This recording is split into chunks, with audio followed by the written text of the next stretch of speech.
చాలా ఈజీగా అండ్ క్విక్‌గా ఇంట్లోనే చేసే సద్ద వడలు ఎలా చేయాలో ఇప్పుడు చూసేద్దాం.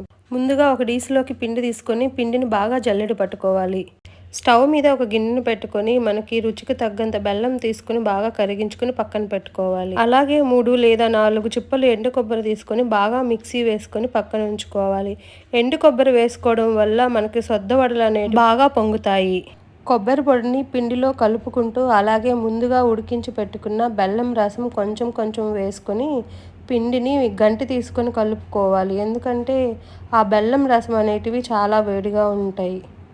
సొద్దవడలు బాగా పొంగాలంటే పిండి కలిపే విధానంలోనే ఉంటుంది.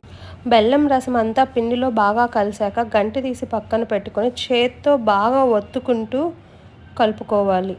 ఇలా బాగా ఒత్తుకొని కలుపుకోవడం వల్ల సద్దవడలు అనేటివి చాలా క్రిస్పీగా బాగా పొంగి పైకి తేలి వస్తాయి. ఈ పిండిని మొత్తం ఒకసారి స్మూత్గా కలుపుకొని పక్కన పెట్టుకోవాలి. ఈ పిండిలోంచి కొంచెం కొంచెంగా పిండి తీసుకొని బాగా రౌండ్ బాల్స్లా చేసుకొని ఒక్కొక్కటి చేత్తో వడలలా తట్టుకొని ఆయిల్లో ఫ్రై చేసుకోవాలి.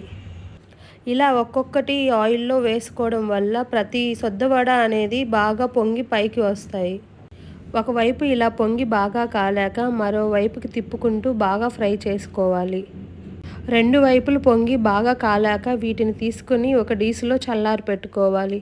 ఇవి వేడిగా ఉన్నప్పుడు కన్నా బాగా చల్లగా అయితే చాలా టేస్టీగా ఉంటాయి. ఇవి ఇలా చేసుకోవడం వల్ల పిల్లలకైనా పెద్దలకైనా ఎంతో హెల్తీ అండ్ టేస్టీ అయిన సొద్దవడలు రెడీ.